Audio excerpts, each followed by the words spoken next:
আজ 26 জানুয়ারি। অস্ট্রেলিয়া আজকে সেলিব্রেট করতেছে এই দিনটাকে অস্ট্রেলিয়া ডে হিসেবে। চলুন আমরা জেনে নিই অস্ট্রেলিয়া ডে আসলে কি। সো অস্ট্রেলিয়া ডেকে বলা হয় যে অস্ট্রেলিয়ার জার্নি আসলে শুরু হয়েছে এই দিন কীভাবে।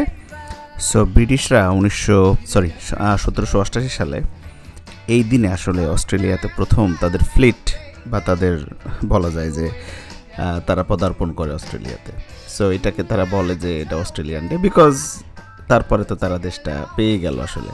আসলে অন্যভাবে চিন্তা করলে আসলে কি হয়, এই দিনটা আসলে ল্যান্ড থেফট বলা যায় কিনা, অথবা ইনভেড বলা যায়।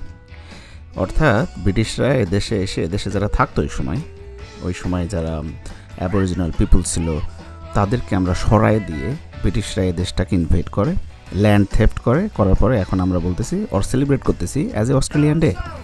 So brutal, isn't it? So আমরা যারা অস্ট্রেলিয়াতে থাকি বা ব্রিটিশ যারা এখন অস্ট্রেলিয়া, মডার্ন অস্ট্রেলিয়া, তাদের জন্য অস্ট্রেলিয়ার স্বাধীনতা দিবস। Well, on the other side যদি আমরা আমাদের এই দেশের যারা অ্যাবরিজিনাল পিপল, যারা এদেশে অনেক আগে থেকে মিলিয়নস অফ বছর থেকে এদেশে থাকতো, তারা এটাকে অবশ্যই সেলিব্রেট করবে দ্য অপোজিট হিসেবে।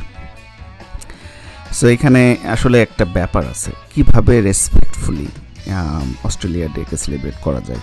সো এটা নিয়ে অনেক স্টাডি হয়েছে, অনেক গবেষণা হয়েছে। সো এখানে একটা জিনিস অ্যাকনলেজ সবাই করে অস্ট্রেলিয়াতে, ইভেন আমাদের দেশে আপনারা যদি দেখেন এই ভিডিওতে দেখবেন যে এখানে আমরা অস্ট্রেলিয়ান পতাকা আবার অ্যাবরিজিনালদের পতাকা যেগুলো আছে সেগুলো সহ সেলিব্রেট করা হচ্ছে। আসলে এখানে বলা হচ্ছে, শোনো, আমরা তোমাদের দেশটা ইনভেট করাটাকে ওইভাবে না বলে আমরা বলতে পারি যে চলো আমরা একসাথে দেশটা গড়ি অনেকটা। এখন কিন্তু অ্যাবরিজিনাল পিপলদেরকে অলমোস্ট এভরি রাইট আছে, আসলে তাদের ইভেন মোর রাইট আছে আসলে আমরা যারা আছি। কিছু কিছু ক্ষেত্রে অবশ্য নাই। এগুলো আসলে একটা খুবই দুঃখজনক ব্যাপার। যেমন স্টিল আমার মনে হয় অ্যাবরিজিনাল পিপলদেরকে ওরা পার্লামেন্টে কোনো স্থান নেয় ওদের। এটা নিয়ে কিছুদিন আগে হয়েছিল, এটা রেফারেন্ডাম হয়েছিল যেখানে সবার মতামত জানতে চাওয়া হয়েছিল এবং আমরা সবাই ভোট দিয়েছিলাম মনে হয় না, ওদেরকে দরকার নেই এখানে। মানে কি যে আমরা হিউম্যান বিংয়ের নেচারটা জানাটা আসলে খুবই ডিফিকাল্ট। যাই হোক, এখানে আমরা অ্যাকনলেজ করি যে লোকাল অ্যাবরিজিনাল যে কমিউনিটি আছে তাদেরকে আমরা অবশ্যই অনার করবো। First place in this event programme, মানে এই প্রোগ্রামগুলোতে যেখানে আমরা অস্ট্রেলিয়া ডে সেলিব্রেট করি সেখানে তাদের স্থান সবার উপরে। সেকেন্ড হিসেবে বলা হচ্ছে যে হ্যাঁ, this is the beginning of the new Australia, right? So we need to celebrate in that way. সেটাকে ইনভেড বা ল্যান্ড থেফট ওই হিসেবে আমরা না যাই। আসলে পৃথিবীতে যদি আপনারা দেখেন for the very first time, মানে প্রতিটা মডার্ন দেশের কিন্তু একটা হিস্ট্রি আছে যে ওইখানে থাকতো যারা, তাদেরকে সরায় নতুনরা আসছে, সে দেশটাকে বিল্ড করছে, সে দেশটাকে ডেভেলপ করছে এবং এখন আমরা সবাই প্রাউড ফিল করি ওই দেশ হিসেবে। সো আমরা অস্ট্রেলিয়া ডেটাকেও we should celebrate in that way, that it is not invade, it is not a land theft, but it is a day, the beginning of the new Australia.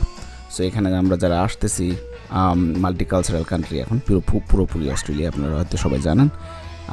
So সবাই মিলে আমরা এদেশে থাকবো। Amazing একটা country, যে দেশটাকে আমরা সবাই ভালোবাসি এবং এ দেশটাকে নিয়ে আমাদের অনেক আশা, অনেক স্বপ্ন। সো এদেশ আমাদেরকে অনেক কিছু দিয়েছে, এদেশের নাগরিক হতে পেরে আমরা গর্বিত। সো আমরা সেলিব্রেট করি অস্ট্রেলিয়া ডেটাকে এই হিসেবে যে এটা একটা beginning of the new Australia. So let's respect in that way, and I hope you get some idea about this one.